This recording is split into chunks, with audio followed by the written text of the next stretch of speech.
Isak tangis mencekat menggaung di santero sudut. Gadis itu terkulai di lantai kamar kosnya dengan tangis menyayat yang tiada berujung.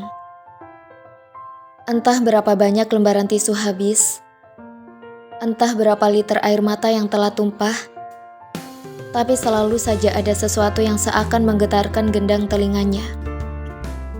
Be strong. Ya, menjadi kuat adalah satu-satunya pilihan yang harus ia tempuh. Karena dia tak punya pilihan lain selain menjadi kuat. Kepulangannya ke Bandung hanya menorehkan sejuta luka yang menimpa luka lain yang masih basah. Orang tuanya yang terpandang, sang ayah yang sedang sibuk berkampanye karena mendaftarkan namanya menjadi calon legislatif, sang bunda yang seorang dokter dan terbiasa menolong ibu-ibu melahirkan. Nyatanya ketika mendengar putrinya hamil di luar nikah, amarah dan ketakutan akan tercorengnya nama baik lebih mendominasi dibanding memikirkan bagaimana kehidupan sang anak bungsu ke depannya. Kamu mencemarkan nama baik keluarga.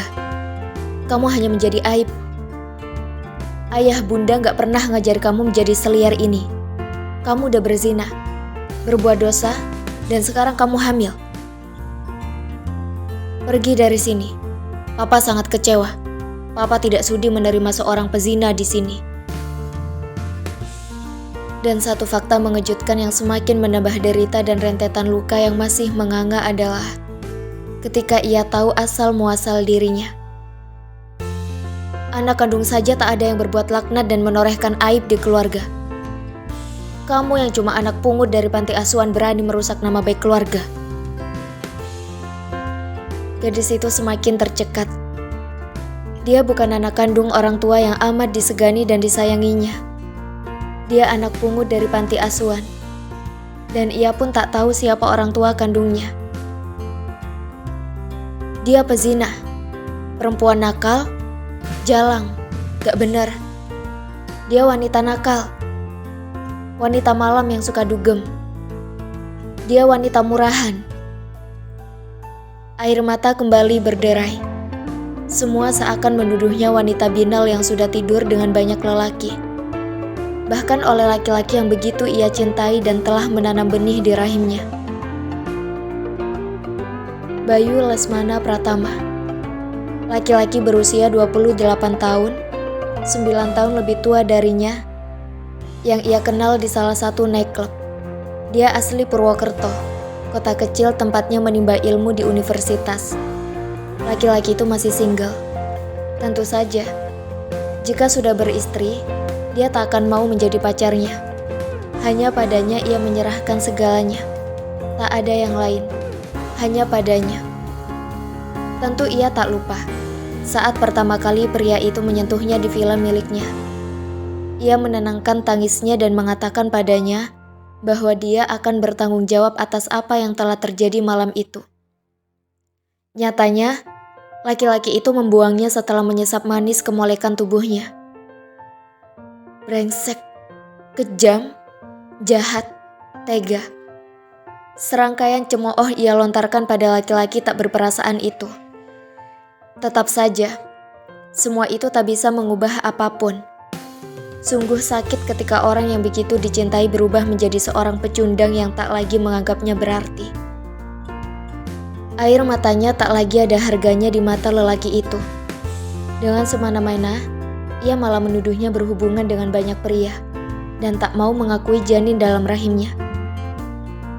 Gadis yang tengah layu, bermuram durja, dan berbandingkan nestapa itu bangkit dari posisinya.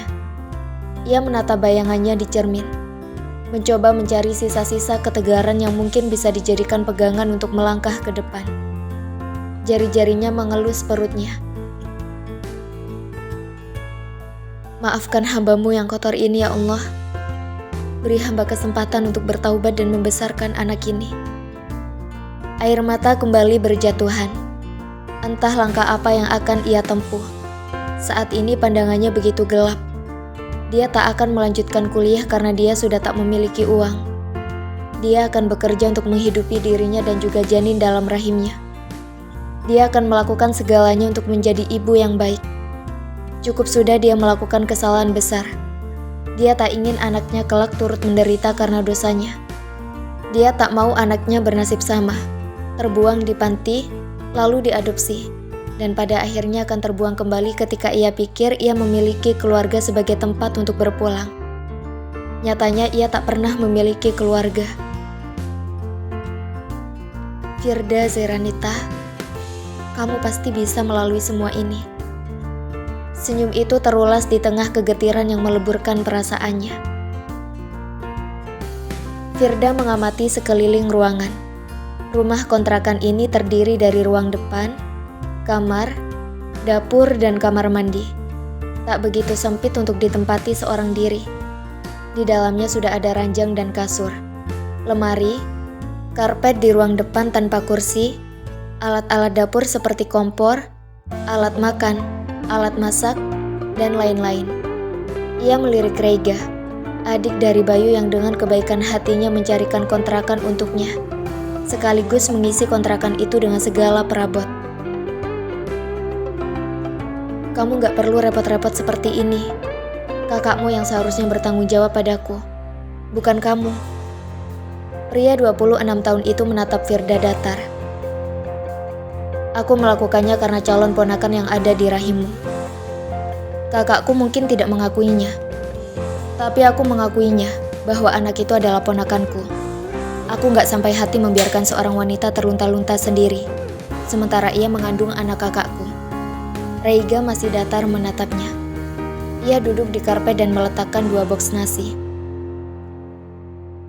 Sebaiknya kamu duduk di sini, temani aku makan. Reiga melirik Firda yang masih mematung. Firda duduk di hadapan pria itu tanpa sepatah kata. Ia melirik boks nasi di hadapannya. Kamu gak perlu takut. Yang punya kontrakan ini adalah saudara sepupuku. Aku menjelaskan kondisimu yang sebenarnya. Hanya saja aku tidak mengatakan bahwa laki-laki itu adalah Mas Bayu. Dia mau menerimamu di sini. Kamu gak usah khawatir soal biaya kontrakan, biaya makan, dan periksa kandungan. Aku yang akan menanggungnya. Fokus saja pada kehamilanmu. Firda membisu. Laki-laki itu begitu berbeda dengan kakaknya. Meski sikapnya dingin dan terkesan cuek, tapi dia memiliki rasa perikemanusiaan dan kepedulian yang tinggi. Jujur, ia tak enak hati merepotkannya. Apa daya, saat ini dia tak memiliki apa-apa. Namun dia akan tetap pada rencana awal, bahwa dia akan bekerja untuk menghidupi dirinya sendiri dan calon anaknya. Reiga menyodorkan sekotak nasi lebih dekat pada Firda. Reiga beranjak ke dapur. Suara gemericik air keran terdengar syahdu. Efek dari hati gadis itu yang tengah meradang. Segala sesuatu terdengar syahdu. Reiga berbalik dengan membawa 2 sendok. Ayo makan dulu, kasihan bayimu. Reiga melirik perut Firda yang tampak masih kecil. Firda beranjak. Ia mencuci tangannya di wastafel dapur. Dia kembali ke ruang depan. Dengan hati yang masih teriris dan perasaan yang begitu kacau, ia buka kotak nasi itu lalu berdoa di dalam hati. Firda menyuapkan sesendok nasi ke mulutnya. Lauk itu sebenarnya sesuai seleranya. Tapi entah kenapa, terasa begitu hambar. Gerakan mulutnya sibuk mengunyah makanan itu, sementara otaknya terus bergelut memikirkan serangkaian rencana ke depan untuk melanjutkan kehidupannya. Tatkala ia teringat akan segala hal yang telah hilang dari hidupnya, keluarga, pendidikan, kehidupan mewahnya, dan sesuatu yang sangat krusial, kehormatannya. Bulir bening itu mengalir tanpa bisa ia cegah. Apa kau bisa membayangkan? Makan sambil menangis karena perasaan yang sudah hancur, berserakan seolah membuatnya tak lagi bisa mengecap lezatnya makanan. Kalau tidak sedang ingat bahwa dirinya tengah hamil, tentu ia tak akan mau memakannya. Isak tangisnya menderas tanpa mampu ia bendung. Reiga hanya terpekur dan terenyuh mendengar deru tangis yang sesenggukan. Tak banyak yang ia lakukan selain menyodorkan tisu tanpa bersuara. Ia biarkan Firda menumpahkan segala kesedihan yang menyesakkan dan menahan diri untuk tak menyentuh atau memeluknya. Kata orang, pelukan bisa memberikan ketenangan. Namun ia cukup tahu diri untuk membatasi diri agar tak melakukan sesuatu yang lebih. Apalagi dia sudah dijodohkan dengan Riana, seorang guru SD. Ia menerima perjodohan itu meski Riana tak pernah mau memandangnya. Firda mengusap air matanya. Raiga terdiam. Perempuan di hadapannya masih 19 dan ia telah kehilangan segalanya. Ia bersumpah akan berusaha membujuk kakaknya untuk mau bertanggung jawab. Meski ia pernah mendengar bahwa gadis ini tak akan mengemis pertanggungjawaban dari kakaknya dan akan membesarkan anaknya seorang diri. Ia bersyukur Firda tidak berpikir pendek.